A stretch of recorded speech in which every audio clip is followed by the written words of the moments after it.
BJP സംസ്ഥാന അധ്യക്ഷൻ രാജീവ് ചന്ദ്രശേഖർ ഇപ്പോൾ തൃശ്ശൂരിൽ മാധ്യമങ്ങളെ കാണുന്നു. തത്സമയം പ്രകാരം ഞാൻ കാണുന്നത് അവരുടെ ഒരു ഡെസ്പറേഷനുമാണ്. അല്ല, ഉദയ സ്റ്റാലിൻ ഒരു തവണയല്ല സുപ്രീം കോർട്ട് വരെ ഈ കേസ് പോയതാണ്. ഹിന്ദു സനാതന ധർമ്മത്തിനെതിരെ എന്തെല്ലാം വാക്കുകൾ ഉപയോഗിച്ച പാർട്ടിയാണ് DMK. എന്നിട്ട് ഇലക്ഷൻ്റെ 4 മാസം മുമ്പാണ് ഇപ്പോൾ അയ്യപ്പ സംഗമത്തിന് ചീഫ് ഗസ്റ്റായിട്ട് വരാൻ പോകുന്നത്. അപ്പോൾ ഞാൻ പറയാൻ ആഗ്രഹിക്കുന്നത്, ജനങ്ങൾ വിഡ്ഢിയല്ല.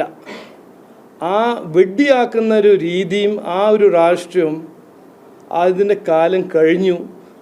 ഞാൻ സഖാവ് പിണറായി വിജയനോടും സഖാവ് സ്റ്റാലിനോടും പറയാൻ ആഗ്രഹിക്കുന്നത്. പിന്നെ രണ്ടാമത്തെ കാര്യം, പാലക്കാട് നടക്കുന്ന കോൺഗ്രസ്സിലൊരു ഡ്രാമ നമ്മളെല്ലാവരും കാണുന്നുണ്ട്, കേൾക്കുന്നുണ്ട്. ഇതിനെക്കുറിച്ച് എനിക്ക് കൂടുതൽ പറയാനൊന്നുമില്ല. പക്ഷേ 2 കാര്യങ്ങൾ പറയാൻ ആഗ്രഹിക്കുന്നു. ഒന്ന്, ഞാനിത് കേൾക്കുമ്പോൾ വളരെ ഒരു സർപ്രൈസ്ഡ് ഒന്നുമല്ല. കാരണം ഇത് കോൺഗ്രസിൻ്റെ ഒരു DNA ആണ്. എക്സ്പ്ലോയിറ്റേഷൻ, അഴിമതി, ഈ ഡൈനസ്റ്റി പോളിറ്റിക്സ്, ഈ 3ഉം അതിൻ്റെ ഒപ്പം പ്രീണ രാഷ്ട്രീയം ചെയ്യുന്നത് കോൺഗ്രസിൻ്റെ ഒരു DNA-യിലാണ്. അപ്പോൾ ഇന്ന് ഈ പുള്ളിക്കാരനാണ്, അതിനു മുമ്പ് വേറെ ആരായിരുന്നു? ഇത് ഇവരുടെ പാർട്ടീൻ്റെ ഒരു രീതിയും സംസ്കാരമാണെന്ന് ഞാൻ കൃത്യമായി ഇന്ന് പറയുന്നു, പാർട്ടി പറയുന്നു. ഇതിൽ രാഷ്ട്രീയമൊന്നുമല്ല, ഇത് സത്യമാണ്. പിന്നെ അദ്ദേഹം യൂത്ത് കോൺഗ്രസിൽ നിന്ന് രാജിവെച്ചു, ഓക്കെ, അത് അവരുടെ ഇൻറ്റേർണൽ ഡിസിഷൻ. പക്ഷെ പാലക്കാടിന് ജനങ്ങൾക്ക് ഒരു അവകാശമാണ്, ഒരു ക്ലീൻ നോൺ എക്സ്പ്ലോയിറ്റിംഗ് MLA വേണം.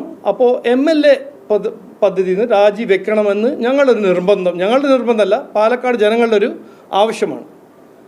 അതിൽ ഞങ്ങൾ കൃത്യമായി മുമ്പോട്ട് പോകും. MLA പൊസിഷന് ഇയാൾ രാജിവെക്കണം. പിന്നെ ഇത് അവരുടെ DNA-യും സംസ്കാരം മാത്രമല്ല, ഇന്നിപ്പോൾ എല്ലാവരും കാണുന്നത് ഇത് കോൺഗ്രസിൻ്റെ ഒരു ഇൻറ്റേർണൽ ഫാക്ഷനലിസം നമുക്ക് കാണാൻ കിട്ടുന്നുണ്ട്. ന്യായീകരിക്കാൻ ചിലവർക്ക് ഇറങ്ങുന്നു. ഇത് എങ്ങനെയാണ് ന്യായീകരിക്കാൻ? ആർക്കാണ് ഇതിൻ്റെ കോൺഫിഡൻസ്? ഒരു പബ്ലിക് എലക്റ്റഡ് റെപ്രസെൻറ്റേറ്റീവ് ഇത് ന്യായീകരിക്കുന്നത് എങ്ങനെയാണ്? CPM-കാർ ചെയ്തു. അപ്പോൾ CPM-കാർ ചെയ്താൽ ഇത് സത്യമായോ, ശരിയായോ, കറക്റ്റായോ? അപ്പോൾ പാർട്ടീൻ്റെ ഇതിൻ്റെ കുറിച്ച് പറയാനുള്ളത് ഇതാണ്, MLA സ്ഥാനത്ത് നിന്ന് ഇയാൾ രാജിവെക്കണം. ഇതാണ് ശരിക്കും മൊറാലിറ്റിയും കറക്റ്റ്നെസ്സും ഡിക്റ്റേറ്റ് ചെയ്യുന്നത്. അത് മാത്രമേ ഉള്ളൂ. അത് പാർട്ടി ചെയ്യേണ്ട കാര്യങ്ങളെല്ലാം ചെയ്യും. അവർ രാജിവെച്ചില്ലെങ്കിൽ ഞങ്ങൾ ചെയ്യും, ഞങ്ങൾ ചെയ്യേണ്ട കാര്യങ്ങളെല്ലാം ചെയ്യും.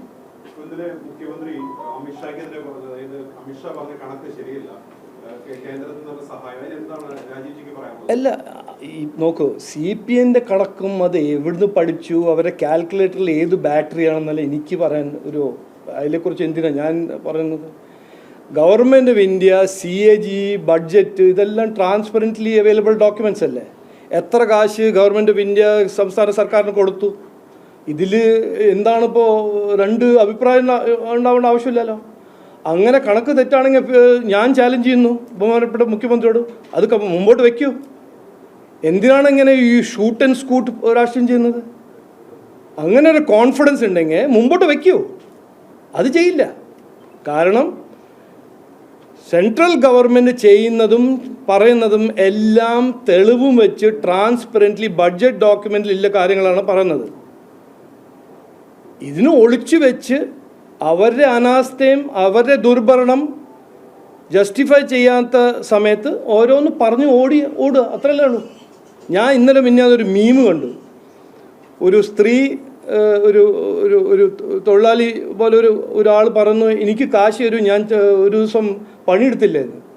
അപ്പോൾ ആ സ്ത്രീ പറഞ്ഞു, അല്ല, എനിക്ക് ഇത്ര കാശ് തരാൻ പറ്റുള്ളൂ, കാരണം സെൻട്രൽ ഗവൺമെൻറ്റിൽ നിന്ന് കാശ് കിട്ടിയിട്ടില്ല. ഇപ്പോൾ അതൊരു വലിയൊരു എക്സ്ക്യൂസായി മാറിയിരിക്കുക. ഇവിടെ സംസ്ഥാന സർക്കാരിൻ്റെ ഇൻകപ്പാസിറ്റിയും ഇൻകേപ്പബിലിറ്റിയും ഫെയിലിയറും ഒളിച്ചു വയ്ക്കാൻ ഒരു ഒറ്റ മാർഗ്ഗമേ ഉള്ളൂ. ഇങ്ങനെ പറയാം, സെൻട്രൽ ഗവൺമെൻറ് തന്നിട്ടില്ല. അങ്ങനെയാണെങ്കിൽ തെളിവ് വയ്ക്കുക, മുമ്പിൽ വയ്ക്കുക, പ്രസ് കോൺഫറൻസ് വിളിക്കുക, ഡിബേറ്റ് ചെയ്യുക. അമിത്ഷാജി ഒരു പരിപാടിയിൽ ആരോ ചോദിച്ചപ്പോൾ പറഞ്ഞല്ലോ, രാജീവ് ചന്ദ്രശേഖരനോട് ഒരു ഡിബേറ്റിന് വിളിക്കാൻ പറയൂ ബഹുമാനപ്പെട്ട മുഖ്യമന്ത്രിയോട്. എന്തുകൊണ്ട് ചെയ്യുന്നില്ല? ഞാൻ തയ്യാറാണ് ഡിബേറ്റ് ചെയ്യാൻ.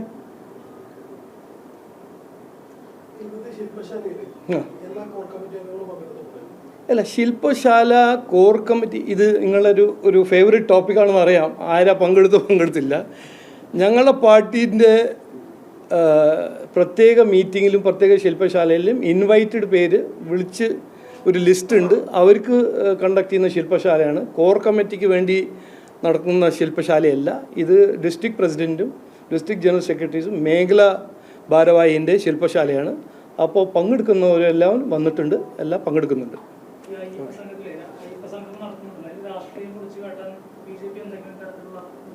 ഇത് ഞങ്ങൾ എന്തിനാണ് ചെയ്യുന്നത്? ഇത് ജനങ്ങൾ, ഞാൻ പറഞ്ഞില്ലേ, ഇതിൽ ജനങ്ങൾ ആണെന്ന് ഇവരല്ലേ വിചാരിക്കുന്നത്? അല്ല, ഇതിൽ എന്താണ് അവരുടെ ഒരു ലക്ഷ്യം? ശബരിമല ഭക്തന്മാരുടെ എതിരെ എന്ത് ചെയ്തു എന്ന് ജനങ്ങൾക്ക് ഇപ്പോൾ അറിയില്ലേ? ശബരിമല, ഞാനൊരു ഭക്തനാണ്, 19 കൊല്ലമായിട്ട് ശബരിമല പോകുന്ന ആളാണ്. എന്നെ അങ്ങോട്ട് വിളിച്ചാൽ ഞാൻ ഈ വരുന്ന ഇലക്ഷന് വോട്ട് കൊടുക്കുമോ? അല്ല, അങ്ങനെ വിഡ്ഢിയാണോ ഞാൻ? എത്രയോ ഭക്തന്മാരെ ജയിലിലിട്ടില്ലേ? അവിടെ ശബരിമലേൻ്റെ എതിരെ ഇവർ ചെയ്ത കാര്യങ്ങൾ നമ്മൾ മറന്നോ? ഇല്ല, മറക്കില്ല. അങ്ങനെ മറക്കുന്ന ആൾക്കാരല്ല. അപ്പോൾ ഇത് അവരൊരു രീതി, അവരൊരു തന്ത്രം എന്ന് അവർ വിചാരിക്കുന്നു, ജനങ്ങളെ വിഡ്ഢിയാക്കുക. പിന്നെ സ്റ്റാലിൻ പോലെ ഒരാളെ വിളിച്ച് ഇത് ശബരിമല ഭക്തന്മാരെ അപമാനിക്കാൻ മാത്രമല്ല, എല്ലാവരെയും അപമാനിക്കാണെന്ന് ഞാൻ കാണുന്നത്.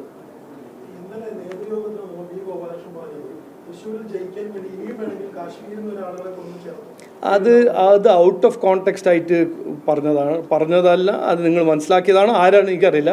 അങ്ങനെ ഒരു വ്യൂവും കാഴ്ചപ്പാട് പാർട്ടി വിശ്വസിക്കുന്നില്ല. ഇതിൽ നിയമങ്ങൾ പാലിക്കണം. അത് ഞങ്ങൾ ഈ SIR ഡിബേറ്റും ഈ വോട്ട് ചോരീൻ്റെ രാഹുൽ ഗാന്ധിൻ്റെ പ്രോപ്പഗാൻഡ അതിൻ്റെ മൊത്തം സമയത്ത് ഞങ്ങൾ പറഞ്ഞ കാര്യങ്ങൾ ഞങ്ങൾ തൃശ്ശൂർ ലീഡർഷിപ്പും പറഞ്ഞിട്ടുണ്ട്, മറ്റ് നേതാക്കന്മാരും പറഞ്ഞിട്ടുണ്ട്. അതാണ് കറക്റ്റ് പൊസിഷൻ. ശുചീകരണ തൊഴിലാളി അറസ്റ്റ് നീണ്ട 17 മണിക്കൂർ ചോദ്യം ചെയ്യലിന് ശേഷം.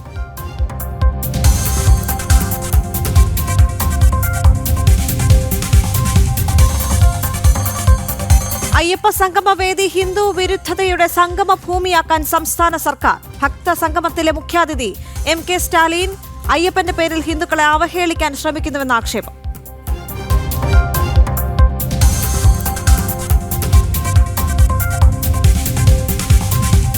വീണ്ടും കടമെടുപ്പിന് തയ്യാറെടുത്ത സർക്കാർ. 3000 കോടിക്കായുള്ള കടപ്പത്ര ലേലം 26-ന്. ഓണത്തിന് ശമ്പളവും ബോണസും നൽകാൻ കാശില്ല. ജനം ബ്രേക്കിംഗ്.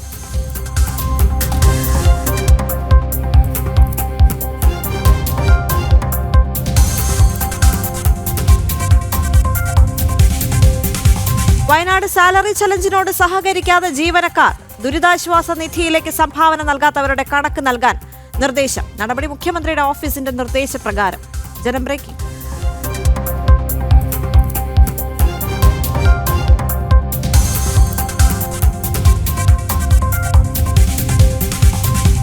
രാഹുൽ മാങ്കൂട്ടത്തിൽ MLA രാജി ആവശ്യം ശക്തം. തൊട്ടിൽ കെട്ടി സമരവുമായി മഹിളാ മോർച്ച.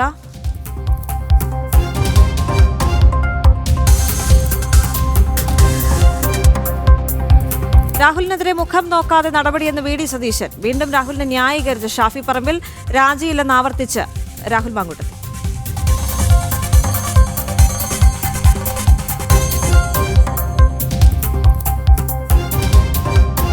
മേഘവിസ്ഫോടനമുണ്ടായ കിഷ്ത്വാറിലേക്ക് പ്രതിരോധ മന്ത്രി രാജ്നാഥ് സിംഗ്. ദുരിതാശ്വാസ പ്രവർത്തനങ്ങൾ വിലയിരുത്തും. സന്ദർശനം നടത്തുക നാളെ.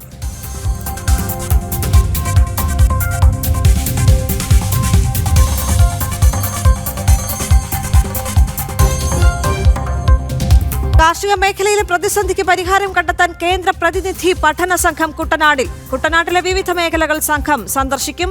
സംഘം സംയുക്ത കർഷക വേദി ഭാരവാഹികളുമായി ചർച്ച നടത്തും.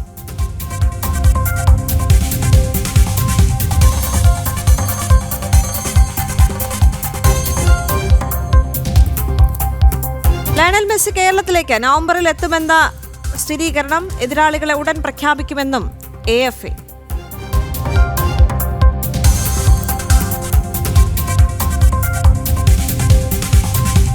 റിപ്പോർട്ടുകളിലേക്ക്. ധർമ്മസ്ഥല വിവാദത്തിൽ വൻ വഴിത്തിരിവ്. ആരോപണം ഉന്നയിച്ച ശുചീകരണ തൊഴിലാളി അറസ്റ്റിൽ. 17 മണിക്കൂർ നീണ്ടുനിന്ന ചോദ്യം ചെയ്യലിനൊടുവിലാണ് പ്രത്യേക അന്വേഷണ സംഘം ശുചീകരണ തൊഴിലാളിയുടെ അറസ്റ്റ് രേഖപ്പെടുത്തിയത്. അതിനിടെ ജനം TV വാർത്ത ശരിവെച്ച് സുജാത ഭട്ട് എന്ന സ്ത്രീ തനിക്ക് മകളില്ലെന്നും കള്ളം പറഞ്ഞതാണെന്നും സമ്മതിച്ചിട്ടുണ്ട്.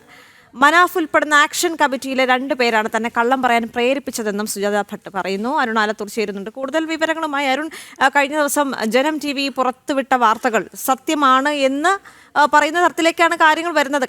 കഴിഞ്ഞ ദിവസം തന്നെ സുജാത ഭട്ട് പറഞ്ഞിരുന്നു ഇത്തരമൊരു ആരോപണം ശരിയല്ല, തനിക്ക് അങ്ങനെ ഒരു മകളില്ല എന്ന് തുറന്നു പറഞ്ഞിരുന്നു. അതിന് പിന്നാലെയാണ് ഇപ്പോൾ 17 മണിക്കൂർ നീണ്ടുനിന്ന ചോദ്യം ചെയ്യലിനൊടുവിൽ ഈ ആരോപണം ഉന്നയിച്ച ശുചീകരണ തൊഴിലാളിയെ ഇപ്പോൾ അറസ്റ്റ് ചെയ്തിരിക്കുന്നത്.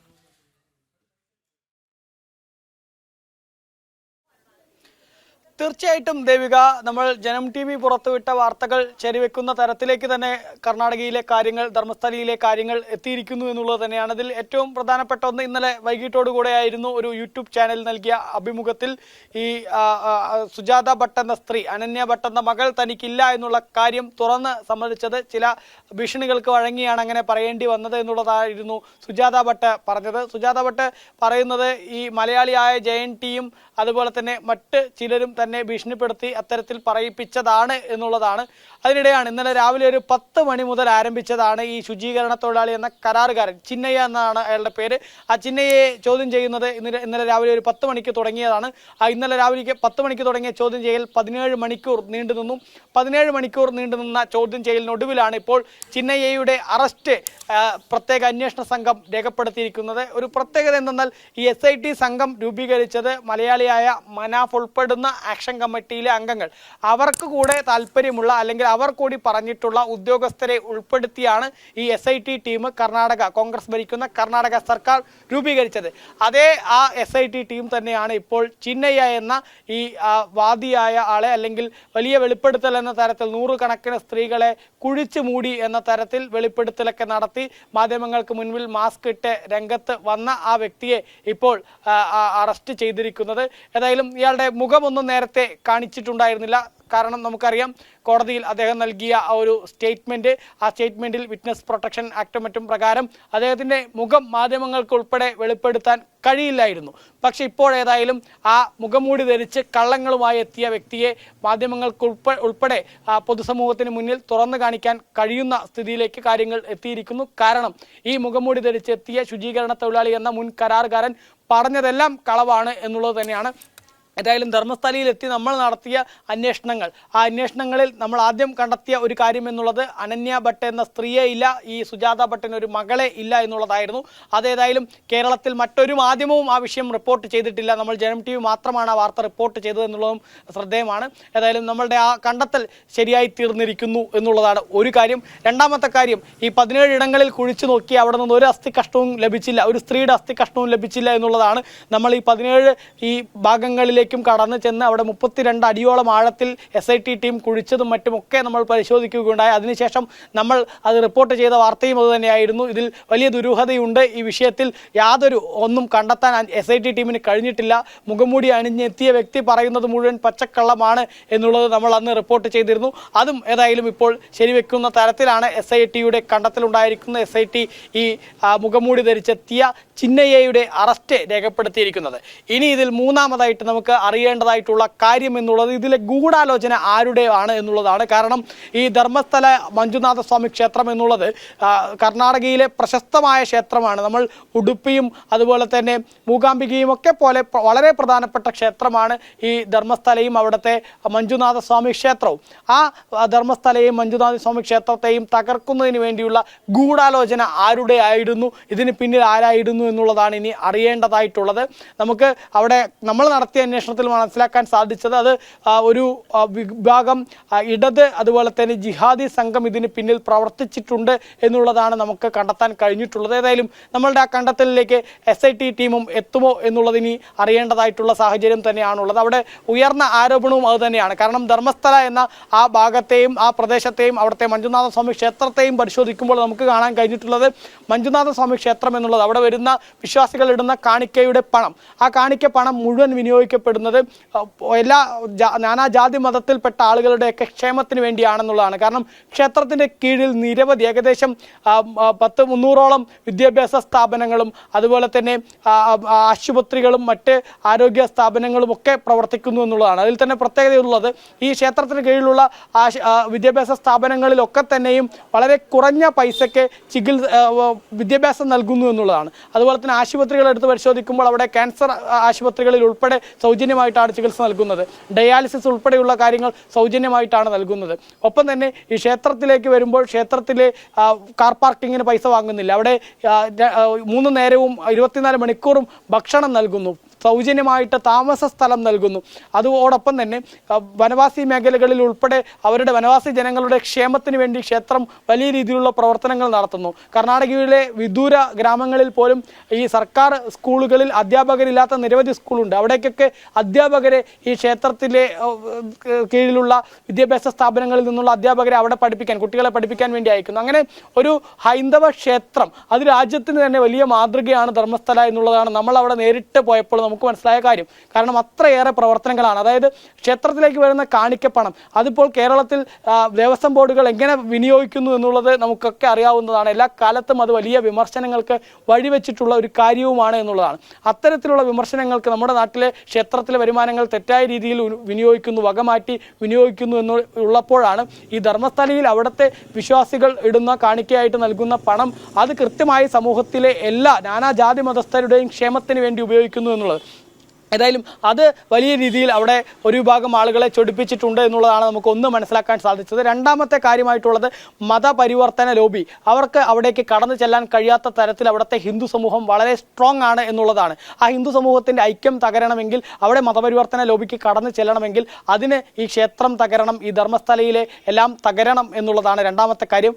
മൂന്നാമതായിട്ടുള്ള അവിടുത്തെ മറ്റൊരു കാര്യം എന്നുള്ളത് ഈ ക്ഷേത്രം സ്ഥിതി ചെയ്യുന്ന പ്രദേശം, ആ ധർമ്മസ്ഥല എന്നുള്ള ആ നാടിനെ സംബന്ധിച്ചിടത്തോളം അവിടെ എല്ലാവരും വലിയ ഒത്തൊരുമയോടെ കഴിയുന്നു.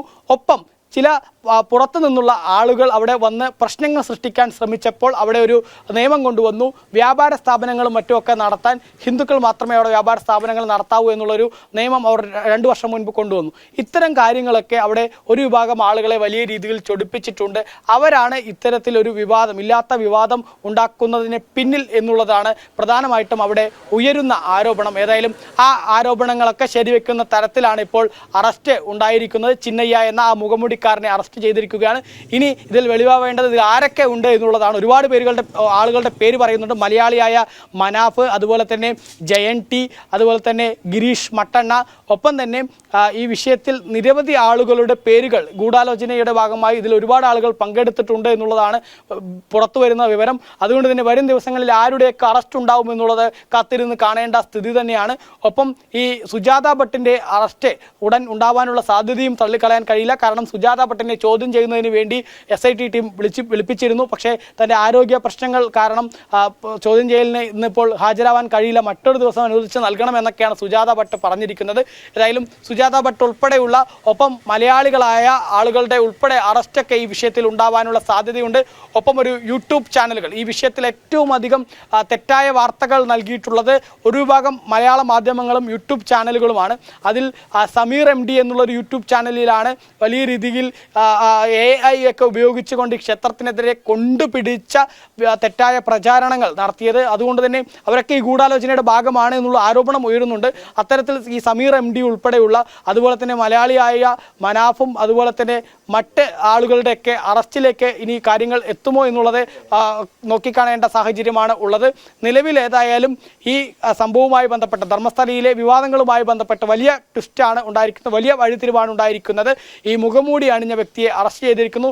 മുഖംമൂടി അണിഞ്ഞ ആ വ്യക്തിയുടെ പേരാണ് ചിന്നയ്യ എന്നുള്ളതാണ്. ഈ ചിന്നയ്യയെ ബന്ധപ്പെട്ട് ധർമ്മസ്ഥലയിൽ നമ്മൾ നടത്തിയ അന്വേഷണത്തിൽ നേരത്തെ തന്നെ തെളിഞ്ഞിരുന്ന കാര്യം, ഈ ചിന്നയ്യ ധർമ്മസ്ഥലയിൽ ശുചീകരണ തൊഴിലാളിയല്ല, ഒരു കരാറുകാരനായിരുന്നു. ആ കരാറുകാരനായിട്ട് അവിടെ എത്തി ചില കളവുകൾ. വാർത്തകളിലേക്ക് വീണ്ടും. സംസ്ഥാന സർക്കാരിന്റെ ആഗോള അയ്യപ്പ സംഗമം എന്ന പരിപാടി ഹിന്ദു വിരുദ്ധതയുടെ സംഗമ ഭൂമിയാകുന്നു. പരിപാടിയിൽ തമിഴ്നാട് മുഖ്യമന്ത്രി MK സ്റ്റാലിനാണ് മുഖ്യാതിഥി. ക്ഷേത്രങ്ങൾ പിടിച്ചടക്കുന്നതിലും ഹിന്ദു വിരുദ്ധതയെ പ്രോത്സാഹിപ്പിക്കുന്നതിലും സ്റ്റാലിനെതിരെ വിമർശനങ്ങൾ ഉയർന്നിരുന്നു. സനാതനധർമ്മത്തെ ഇല്ലാതാക്കണമെന്ന ഉദയനിധി സ്റ്റാലിന്റെ പ്രസ്താവനയും വിവാദമായിരുന്നു.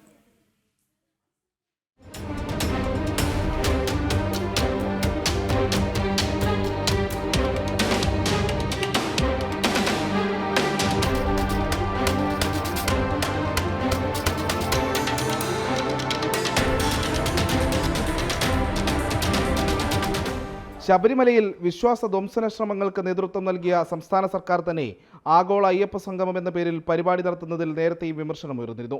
കോടിക്കണക്കിന് വിശ്വാസികളുടെ മനസ്സ് നോവിച്ച സർക്കാരിന് അയ്യപ്പ സംഗമം സംഘടിപ്പിക്കാൻ അർഹതയില്ലെന്നായിരുന്നു വിമർശനം. ഇതിന് പിന്നാലെയാണ് തമിഴ്നാട് മുഖ്യമന്ത്രി MK സ്റ്റാലിനെ പരിപാടിയിൽ മുഖ്യാതിഥിയായി ഉൾപ്പെടുത്തിയത്. ദേവസ്വം മന്ത്രി VN വാസവൻ നേരിട്ട് പോയാണ് പരിപാടിയിലേക്ക് സ്റ്റാലിനെ ക്ഷണിക്കുന്നത്. സനാതനധർമ്മത്തെ തുടർച്ചയായി അധിക്ഷേപിക്കുകയും അവഹേളിക്കുകയും ചെയ്യുന്ന DMKയുടെ നേതാവാണ് MK സ്റ്റാലിൻ. ക്ഷേത്രങ്ങൾ പിടിച്ചടക്കുന്നതിലും ഹിന്ദുവിരുദ്ധതയെ പ്രോത്സാഹിപ്പിക്കുന്നതിലും സ്റ്റാലിനെതിരെ വിമർശനങ്ങൾ ഉയർന്നിരുന്നു. സ്റ്റാലിനെ കൂടി ക്ഷണിച്ചതോടെ അയ്യപ്പ സംഗമം എന്ന പരിപാടി ഹിന്ദുവിരുദ്ധതയുടെ സംഗമഭൂമിയായി മാറിയെന്നാണ് വിമർശനം. സനാതനധർമ്മത്തെ ഇല്ലാതാക്കണമെന്ന സ്റ്റാലിൻ്റെ മകനും തമിഴ്നാട് മന്ത്രിയുമായ ഉദയനിധി സ്റ്റാലിൻ്റെ പ്രസ്താവനയും നേരത്തെ വിവാദമായിരുന്നു. ജനം, തിരുവനന്തപുരം. ഓണത്തിന് ശമ്പളവും ബോണസും നൽകാൻ കാശില്ല. ഈ മാസത്തെ മൂന്നാമത്തെ കടമെടുപ്പിന് സർക്കാർ 3000 കോടിക്കായുള്ള കടപ്പത്ര ലേലം ഓഗസ്റ്റ് 26-ന് മുംബൈയിൽ നടക്കും. ഓണക്കാല ചെലവുകൾക്കായി സംസ്ഥാന സർക്കാരിന് ആവശ്യം 20,000 കോടിയോളം രൂപയാണ്. ജനം ബ്രേക്കിംഗ്. ഓണക്കാലം കഴിയുന്നതോടെ നിയമസഭാ സമ്മേളനവും പിന്നാലെ തദ്ദേശ തെരഞ്ഞെടുപ്പും എത്തും. അതിനാൽ തന്നെ പരാതികളും പ്രതിസന്ധികളും ഇല്ലാതെ ഓണം ആഘോഷിക്കുക എന്നത് സംസ്ഥാന സർക്കാരിനും മുന്നണിക്കും നിർബന്ധമുള്ള കാര്യമാണ്. ഇപ്പോഴത്തെ കണക്കുകൂട്ടലനുസരിച്ച് 20,000 കോടിയോളം രൂപയെങ്കിലും വേണം ഓണം കടന്നു കിട്ടാൻ. പക്ഷേ ശമ്പളവും ബോണസും നൽകാൻ പോലും കാശില്ലാത്ത അവസ്ഥയിലാണ് സംസ്ഥാന സർക്കാർ. ക്ഷേമ പെൻഷനുകൾ അനുവദിച്ചതോടെ ഖജനാവ് ഏതാണ്ട് കാലിയായ സാഹചര്യവും. പ്രതിസന്ധി ലഘൂകരിക്കാൻ ഈ മാസം 19 മുതൽ കടുത്ത ട്രഷറി നിയന്ത്രണം സർക്കാർ ഏർപ്പെടുത്തിയിരുന്നു. പ്രതിദിന ബില്ലുകളുടെ പരിധി 25 ലക്ഷത്തിൽ നിന്ന് 10 ലക്ഷമായാണ് കുറച്ചത്. ഇതും മതിയാകാതെ വന്നതോടെയാണ് ഈ മാസത്തെ മൂന്നാമത്തെ കടമെടുപ്പിന് സർക്കാർ നീക്കം ആരംഭിച്ചത്. ഓഗസ്റ്റ് 26-ന് 3000 കോടിക്കായുള്ള കടപ്പത്ര ലേലം റിസർവ് ബാങ്കിന്റെ മുംബൈ ഫോർട്ട് ഓഫീസിൽ നടക്കും.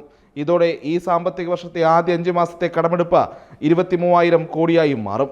ഡിസംബർ വരെ കടമെടുക്കാൻ കഴിയുന്ന 29,799 കോടിയിൽ ബാക്കിയുള്ള 6,799 കോടി കൊണ്ട് വേണം 4 മാസത്തെ ചെലവ് കഴിച്ചു കൂട്ടാനെന്ന് സാരം.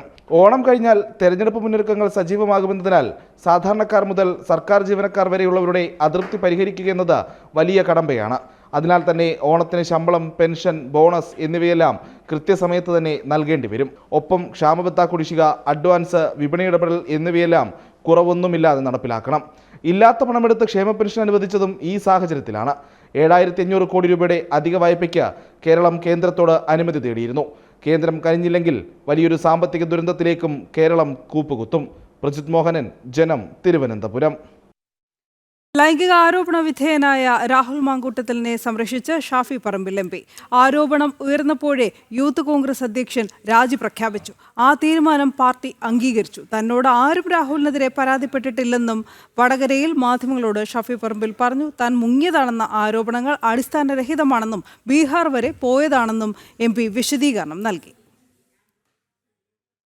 ഒരു കോടതി വിധിയോ ഒരു FIR-ഓ അതല്ലെങ്കിൽ ഒരു സീരിയസ് ആയിട്ടുള്ള റിട്ടേൺ ആയിട്ടുള്ള ഒരു കംപ്ലയിൻറ്റ് ഏതെങ്കിലും സർക്കാർ സംവിധാനങ്ങളിലോ ഒക്കെ വരുന്നതിൻ്റെ മുമ്പ് തന്നെ ഇങ്ങനെ ഒരു ആരോപണ പരിസരം ഉയർന്നപ്പോൾ അതിൽ രാജ്യസന്നദ്ധത പാർട്ടി നേതൃത്വത്തെ അറിയിക്കുകയും പാർട്ടി നേതൃത്വമായിട്ട് ആലോചിച്ചിട്ട് തൻ്റെ രാജിയും അയാൾ പ്രഖ്യാപിച്ചിട്ടുണ്ട്. എൻ്റെ ഇടയ്ക്ക് അവരങ്ങനെ ഒരു പരാതിയായിട്ട് വന്നിട്ടില്ല കേട്ടോ. പ്രധാനപ്പെട്ട വാർത്തയിലേക്ക് കൂടി. വയനാട് ദുരന്തത്തിന്റെ പേരിൽ സംസ്ഥാന സർക്കാർ തുടങ്ങിയ സാലറി ചലഞ്ചിനോട് സഹകരിക്കാതെ ജീവനക്കാർ. മുഖ്യമന്ത്രിയുടെ ദുരിതാശ്വാസ നിധിയിലേക്ക് സംഭാവന നൽകാത്ത സർക്കാർ ജീവനക്കാരുടെ കൃത്യമായ കണക്ക് നൽകാൻ വകുപ്പുകൾക്ക് നിർദ്ദേശം. സമ്മതപത്രം നൽകിയ ശേഷവും പണം നൽകാത്തവരുടെ റിപ്പോർട്ടാണ് ആവശ്യപ്പെട്ടിരിക്കുന്നത്. മുഖ്യമന്ത്രിയുടെ ഓഫീസിന്റെ നിർദ്ദേശപ്രകാരമാണ് നടപടി. ജനം ബ്രേക്ക് ചെയ്യുകയാണ് വാർത്ത.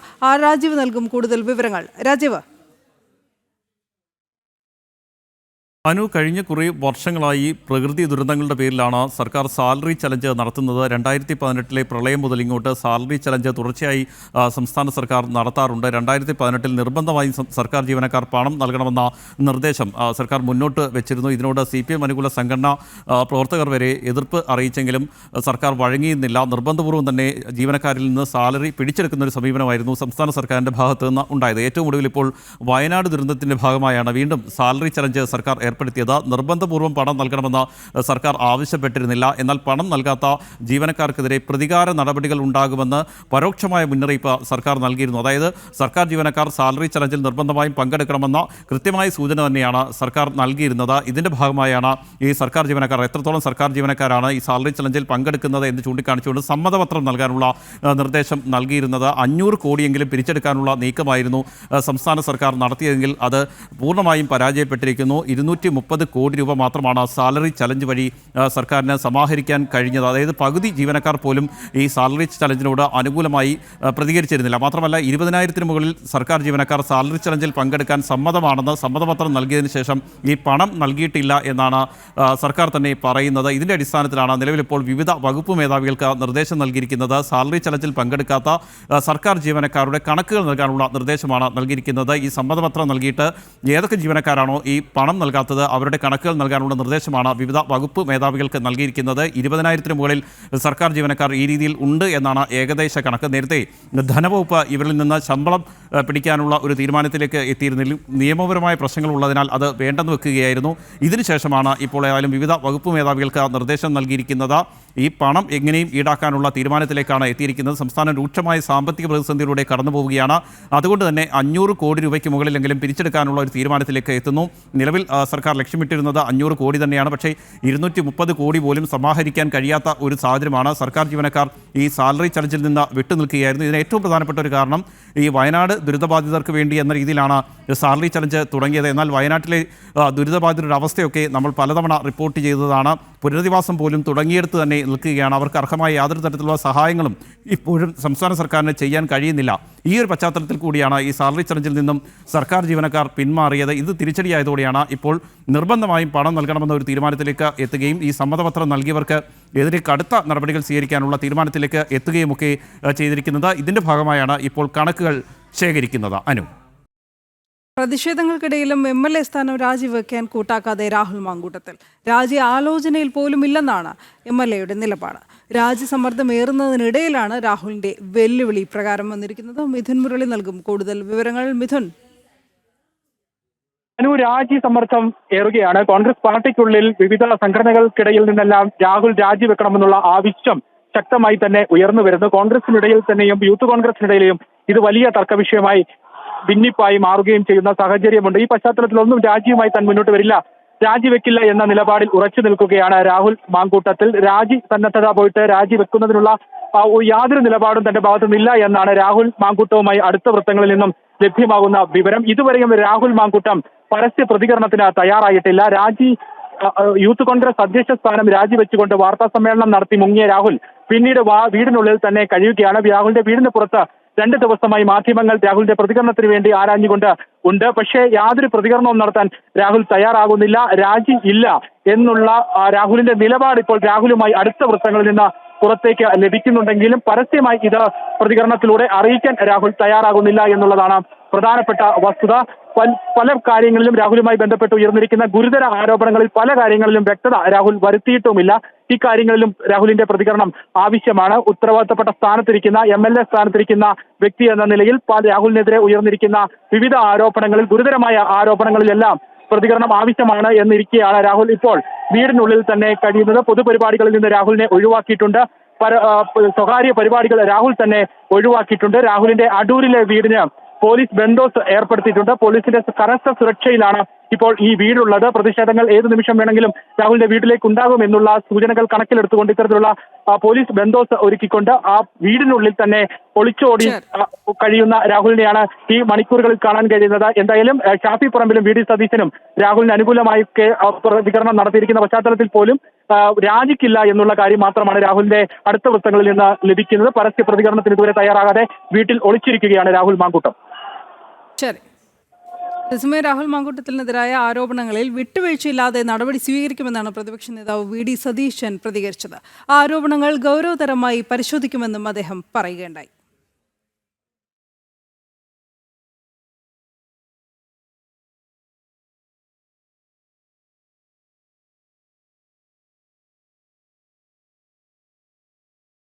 മറ്റൊരു വാർത്തയിലേക്ക്. കേരള ശാസ്ത്രോത്സവം സംഘാടക സമിതി രൂപീകരണ യോഗത്തിൽ നിന്ന് രാഹുൽ മാങ്കൂട്ടത്തിലിനെ ഒഴിവാക്കാൻ നിർദ്ദേശം നൽകി വിദ്യാഭ്യാസ മന്ത്രി വി ശിവൻകുട്ടി. വിദ്യാഭ്യാസ വകുപ്പ് ഉദ്യോഗസ്ഥർക്ക് മന്ത്രി ഇത് സംബന്ധിച്ച നിർദ്ദേശം നൽകിക്കഴിഞ്ഞു. 25-ന് പാലക്കാട് നടക്കുന്ന യോഗത്തിൽ രാഹുലായിരുന്നു അധ്യക്ഷൻ.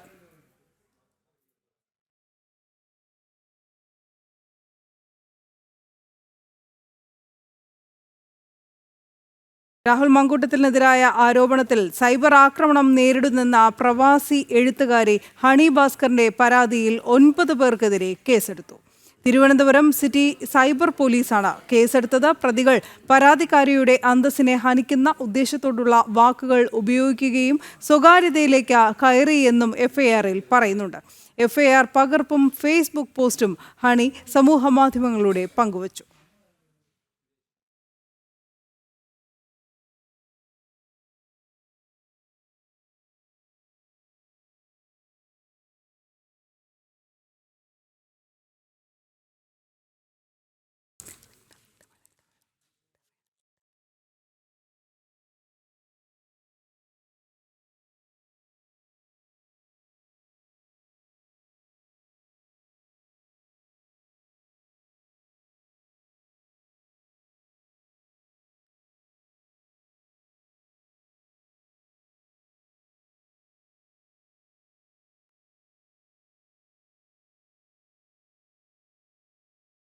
രാഹുൽ മാങ്കൂട്ടത്തിൽ എം എൽ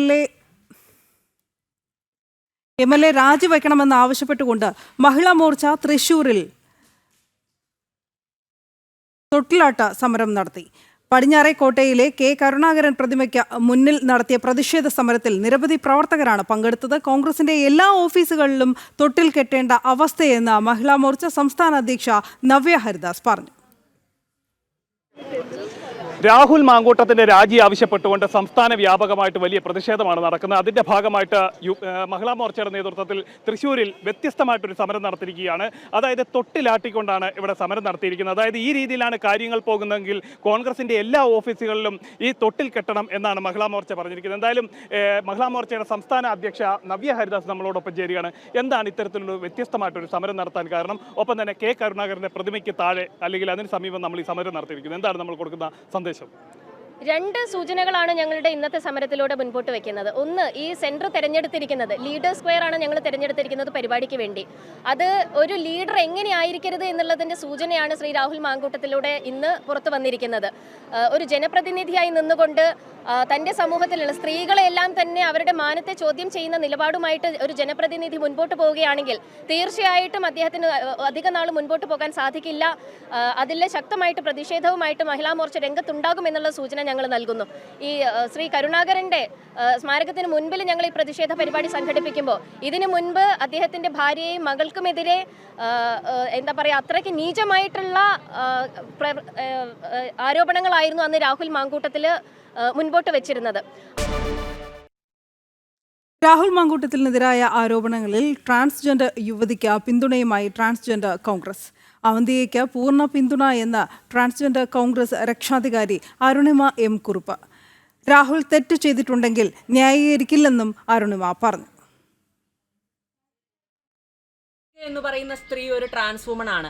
അവർക്ക് ഏതെങ്കിലും തരത്തിൽ ഞങ്ങളുടെ പാർട്ടിയുടെ ഒരു നേതാവിന്റെ ഭാഗത്തു നിന്ന് ഏതെങ്കിലും തരത്തിലുള്ള ഒരു വീഴ്ച സംഭവിച്ചിട്ടുണ്ടെങ്കിൽ അത് തെളിവ് സഹിതം അത് പുറം ലോകം അറിയുകയാണെങ്കിൽ നിയമന്യായ വ്യവസ്ഥിതിയുടെ ഭാഗമായി ആ പരാതിയുമായി മുന്നോട്ട് പോയി അത് സത്യം തെളിയുകയാണെങ്കിൽ രാഹുൽ കുറ്റക്കാരനാണ് എങ്കിൽ മാത്രം അവന്തികയോടൊപ്പം പൂർണ്ണ പിന്തുണയായി കേരളത്തിലെ കോൺഗ്രസും ട്രാൻസ്ജെൻഡർ കോൺഗ്രസും ഉണ്ടാവും. സത്യം ജയിക്കണം. നവീൻ ബാബുവിന്റെ മരണത്തിൽ കുടുംബം നൽകിയ ഹർജിയിൽ ഈ മാസം 29-ന് വിധി പറയും. പ്രതിയായ PP ദിവ്യയുടെയും കളക്ടറുടെയും 2 മൊബൈൽ നമ്പറുകളിൽ ഒന്ന് മാത്രമാണ് ഹാജരാക്കിയതെന്ന് വാദിഭാഗം. ഇവരുടെ ഫോൺ കോൾ രേഖകൾ കോടതിയിൽ ഹാജരാക്കിയിട്ടില്ലെന്നും വാദിഭാഗം. കേസ് അനാവശ്യമായി നീട്ടിക്കൊണ്ടുപോകുന്നുവെന്ന് PP ദിവ്യയുടെ അഭിഭാഷകൻ K വിശ്വൻ വാദിച്ചു. മിഥുൻ പിള്ള ചേരുന്നു കൂടുതൽ വിവരങ്ങളുമായി. മിഥുൻ, വിശദാംശങ്ങൾ. ADM നവീൻ ബാബുവിന്റെ കുടുംബം നൽകിയ ഹർജിയാണ് വിധി പറയാൻ 29-ാം തീയതിയിലേക്ക് മാറ്റിയിരിക്കുന്നത്. അതായത് ഈ നിലവിൽ വാദം നടക്കുന്നത് ജുഡീഷ്യൽ ഫസ്റ്റ് ക്ലാസ് മജിസ്ട്രേറ്റ് കോടതിയിലാണ്. ഈ കേസ് സെഷൻസ് കോടതിയിലേക്ക് മാറ്റണമെന്നൊരു ആവശ്യം ഈ കുടുംബം ഉന്നയിച്ചിട്ടുണ്ട്. ഈ സംഭവവുമായി ബന്ധപ്പെട്ട വാദപ്രതിവാദങ്ങൾ ഇരുഭാഗങ്ങളിൽ തമ്മിൽ നടന്നു. ഇതിന്റെ പശ്ചാത്തലത്തിൽ കൂടിയാണ് ഏത് കോടതിയിലാണ് ഈ കേസിന്റെ വാദം കേൾക്കേണ്ടതെന്ന് അടക്കമുള്ള കാര്യങ്ങൾ തീരുമാനം 29-ാം തീയതി ഉണ്ടാകുമെന്നാണ് പ്രതീക്ഷിക്കുന്നത്. ഈ വാദിഭാഗത്തിന്റെ അഭിപ്രായം ഉൾക്കൊണ്ട് കേസ് മിക്കവാറും സെഷൻസ് കോടതിയിലേക്ക് മാറ്റാനുള്ള സാധ്യത തന്നെയാണ് മുന്നിലുള്ളത്. അതേസമയം ഈ പ്രതിയായ PP ദിവ്യയുടെയും കളക്ടറുടെയും 2 മൊബൈൽ നമ്പറുകളിൽ ഒന്ന് മാത്രമാണ് ഈ കോടതി രേഖകളിൽ ഉൾപ്പെടെ ഹാജരാക്കിയിരിക്കുന്നതെന്ന ആവശ്യം അല്ലെങ്കിൽ കാര്യമാണ് വാദിഭാഗം കോടതിയിൽ പറഞ്ഞത്. 2 നമ്പറുകളും കോടതിയിൽ ഹാജരാക്കിയിട്ടുണ്ട് എന്ന് പറഞ്ഞെങ്കിൽ പോലും അത് റിപ്പോർട്ടിൽ ഉണ്ടെങ്കിൽ പോലും ഒറ്റൊരു നമ്പർ മാത്രമാണ് കോടതിയിൽ ഹാജരാക്കിയിരുന്നത്. ഇവരുടെ ഫോൺ കോൾ രേഖകൾ ഉൾപ്പെടെ ഹാജരാക്കിയിട്ടില്ലെന്നും വാദിഭാഗം കോടതിയിൽ ആവശ്യപ്പെടുകയുണ്ടായി. അതേസമയം കേസ് അനാവശ്യമായി നീട്ടിക്കൊണ്ടു പോകുന്നു എന്നാണ് PP ദിവ്യയുടെ അഭിഭാഷകൻ കോടതിയിൽ പറഞ്ഞത്. വിദ്യാർത്ഥികളെ ചൂഷണം ചെയ്ത കാർഷിക സർവകലാശാലയിലെ ധനപ്രതിസന്ധി മറികടക്കാൻ വിദ്യാർത്ഥികളുടെ സെമസ്റ്റർ ഫീസ് ഇരട്ടിയിലധികം ഉയർത്താൻ നിർദ്ദേശം. അക്കാദമിക് കൗൺസിലിന്റേതാണ് തീരുമാനം. സാമ്പത്തിക പ്രതിസന്ധിയിൽ നട്ടം തിരിയുന്ന കാർഷിക സർവകലാശാല പണം കണ്ടെത്തുന്നതിനായി വിദ്യാർത്ഥികളെ പിഴിയാൻ നീക്കം. സർവകലാശാലയുടെ ആഭ്യന്തര വരുമാനം വർദ്ധിപ്പിക്കുന്നതിന് വേണ്ടി വിദ്യാർത്ഥികളിൽ നിന്ന് സെമസ്റ്റർ ഫീസുകൾ ഇരട്ടിയാക്കി വാങ്ങുന്നതിന് വേണ്ടിയിട്ടാണ് തീരുമാനിച്ചിരിക്കുന്നത്. PhD വിദ്യാർത്ഥികളുടെ സെമസ്റ്റർ ഫീസ് 18,780 എന്നത് 60,000 ആക്കി ഉയർത്തും. PG വിദ്യാർത്ഥികളുടേത് 17,845 എന്നത് 55,000 രൂപയായും ഡിഗ്രി വിദ്യാർത്ഥികളുടേത് 12,000 രൂപയിൽ നിന്ന് 50,000 രൂപയാക്കി ഉയർത്താനുമാണ് തീരുമാനിച്ചിരിക്കുന്നത്. ഉത്തരവ് അടുത്ത വർഷം മുതൽ നടപ്പാക്കാനാണ് അക്കാദമിക് കൗൺസിലിന്റെ തീരുമാനം. എന്നാൽ വിദ്യാർത്ഥികളെ സംബന്ധിച്ച് കടുത്ത ആശങ്കയും പ്രതിഷേധവുമാണ് വിഷയത്തിലുള്ളത്. കാർഷിക മേഖലയിലെ ഉന്നമനം ലക്ഷ്യമിട്ട് പ്രവർത്തിക്കുന്ന സർവകലാശാല ഫീസ് കുത്തനെ ഉയർത്തുന്നതിലൂടെ വിദ്യാർത്ഥികൾക്കുണ്ടാകുന്ന ദുരിതത്തിനൊപ്പം കാർഷിക മേഖലയിലെ പഠനത്തെയും പിന്നോട്ടടിക്കുമെന്നാണ് വിദഗ്ധരുടെ വിലയിരുത്തൽ. ജനം, തൃശൂർ. ഭരണനിർവഹണ ഇടങ്ങളിൽ മനുഷ്യത്വമുണ്ടാകണമെന്ന ഹൈക്കോടതി. തഹസിൽദാർ ഓഫീസിൽ ഫയലുകൾ വലിച്ചെറിഞ്ഞ പ്രശ്നമുണ്ടാക്കിയതിന് യുവാവിനെതിരായ കേസ് റദ്ദാക്കിക്കൊണ്ടാണ് നിരീക്ഷണം. ഏതൊരു ഫയലിലും തീരുമാനമെടുക്കുമ്പോൾ ഒരു മനുഷ്യന്റെ പ്രതീക്ഷയും സ്വപ്നങ്ങളും ആ ഫയലിന് പിറകിലുണ്ടെന്ന് ഉദ്യോഗസ്ഥർ ഓർമ്മിക്കണമെന്നും കോടതി. ഉദ്യോഗസ്ഥർ സഹാനുഭൂതിയുള്ളവരും മാനുഷിക മൂല്യങ്ങൾക്ക് പരിഗണന നൽകുന്നവരും ആകണമെന്നാണ് ഹൈക്കോടതിയുടെ നിരീക്ഷണം. കൊല്ലത്ത് തഹസിൽദാരുടെ ഓഫീസിൽ ഫയലുകൾ വലിച്ചെറിഞ്ഞ് പ്രശ്നം സൃഷ്ടിച്ച തമ്പാനൂർ സ്വദേശിക്കെതിരായ കേസ് റദ്ദാക്കിയാണ് ഹൈക്കോടതിയുടെ സുപ്രധാന പരാമർശം. 1.5 വർഷമായി ഭാര്യാപിതാവിന്റെ റവന്യൂ രേഖകൾ തിരുത്താനായി ഓഫീസുകൾ കയറിയിറങ്ങിയ നിരാശയ്ക്കൊടുവിലായിരുന്നു ഹർജിക്കാരൻ തഹസിൽദാർ ഓഫീസിൽ പ്രശ്നം ഉണ്ടാക്കിയത്. ഏതൊരു ഫയലിന് മുഖമുണ്ടെന്ന് ചൂണ്ടിക്കാട്ടിയ ഹൈക്കോടതി തീരുമാനം എടുക്കുമ്പോൾ ഒരു മനുഷ്യന്റെ പ്രതീക്ഷയും സ്വപ്നങ്ങളും ആ ഫയലിന് പിറകിലുണ്ടെന്ന് ഉദ്യോഗസ്ഥർ ഓർമ്മിക്കണമെന്നും പറഞ്ഞു. കേസ് റദ്ദാക്കണമെന്നാവശ്യപ്പെട്ട് പ്രതി നൽകിയ ഹർജിയിലായിരുന്നു ഉത്തരവ്. ഉദ്യോഗസ്ഥരുടെ തീരുമാനങ്ങൾ വെറും കടലാസല്ല, അതിൽ ജീവിതമുണ്ടെന്നും ജസ്റ്റിസ് PV കുഞ്ഞികൃഷ്ണൻ വ്യക്തമാക്കി. ജനം, കൊച്ചി. അമേരിക്കയ്ക്ക് വ്യക്തമായ മറുപടി നൽകി ഭാരതം. രാജ്യതാൽപര്യത്തിൽ വിട്ടുവീഴ്ച ചെയ്ത് ഒരു ഒത്തുതീർപ്പിനും ഉണ്ടാകില്ലെന്ന് വിദേശകാര്യമന്ത്രി S ജയശങ്കർ പറഞ്ഞു. ഭാരതവും US-ഉമായി വ്യാപാര ചർച്ചകൾ തുടരുകയാണ്. കർഷകരുടെയും ചെറുകിട ഉൽപ്പാദകരുടെയും താൽപ്പര്യങ്ങൾ സംരക്ഷിക്കും. റഷ്യയുമായുള്ള വ്യാപാര ബന്ധം ആവശ്യമെങ്കിൽ വിപുലീകരിക്കുമെന്നും അദ്ദേഹം കൂട്ടിച്ചേർത്തു. ജിഷ്ണു കൃഷ്ണൻ ചേരുകയാണ് വിവരങ്ങളുമായി. ജിഷ്ണു, എന്തായാലും തങ്ങളുടെ നിലപാടിൽ നിന്ന് രാജ്യ താൽപ്പര്യം സംരക്ഷിക്കും, കീഴടങ്ങേണ്ടതില്ല എന്നുള്ള നിലപാടിൽ നിന്ന് അണുവിട ചലിക്കാതെയാണ് ഭാരതം ഇപ്പോഴും മുന്നോട്ട് പോകുന്നത്. വിദേശകാര്യമന്ത്രി കൂടുതൽ വ്യക്തമാക്കുകയാണ്.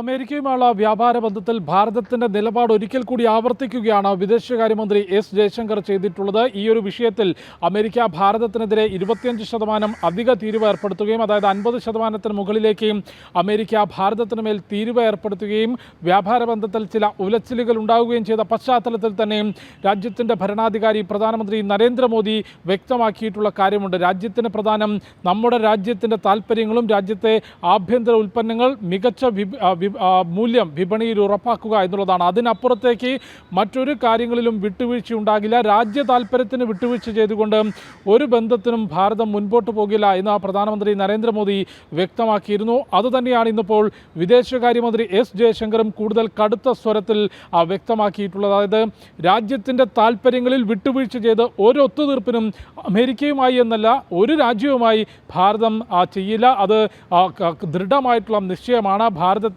കർഷകരുടെയും ചെറുകിട ഉൽപ്പാദകരുടെയും താൽപ്പര്യങ്ങൾ സംരക്ഷിക്കുക, അവരുടെ അവരുടെ ഉൽപ്പന്നങ്ങൾക്ക് മികച്ച മൂല്യം ഉറപ്പാക്കുക എന്നുള്ളത് നമ്മുടെ ദൃഢനിശ്ചയമാണ്. അതുകൊണ്ട് കൃത്യമായിട്ടുള്ള തീരുമാനം ഈ വിഷയത്തിലുണ്ട്. ഒപ്പം റഷ്യയുമായുള്ള വ്യാപാര ബന്ധം നിലവിൽ ഭാരതം മാത്രമല്ല ചെയ്യുന്നത്, മറ്റ് നിരവധി രാജ്യങ്ങൾ ചെയ്യുന്നുണ്ട്. അവർക്ക് ഇഷ്ടമുണ്ടെങ്കിൽ ആ വ്യാപാരം ചെയ്യാം, ഇഷ്ടമല്ലെങ്കിൽ ആ വ്യാപാരത്തിൽ ഏർപ്പെടേണ്ടതില്ല. ഭാരതം ഏതായാലും വിപണിയിലെ മൂല്യമനുസരിച്ചുകൊണ്ടും ഭാരതത്തിൻ്റെ ആവശ്യമനുസരിച്ചുമാണ് റഷ്യയുമായുള്ള വ്യാപാരത്തിൽ ഏർപ്പെട്ടത്. അത് ആവശ്യമെങ്കിൽ വിപുലീകരിക്കും. റഷ്യയുമായുള്ള വാർഷിക ഉച്ചകോടികൾ നടത്താറുണ്ട്. അത് ഈ വർഷവും നടത്തും. അത്തരത്തിൽ എല്ലാ രാജ്യങ്ങളുമായി നല്ല ബന്ധം കാത്തു സൂക്ഷിക്കാൻ ആഗ്രഹിക്കുന്നു. ഇപ്പോഴും US-ഉമായും വ്യാപാര ചർച്ച നടത്തുന്നുണ്ട്. അത് അവസാനിച്ചു എന്നുള്ള പ്രചാരണമൊന്നുമില്ല.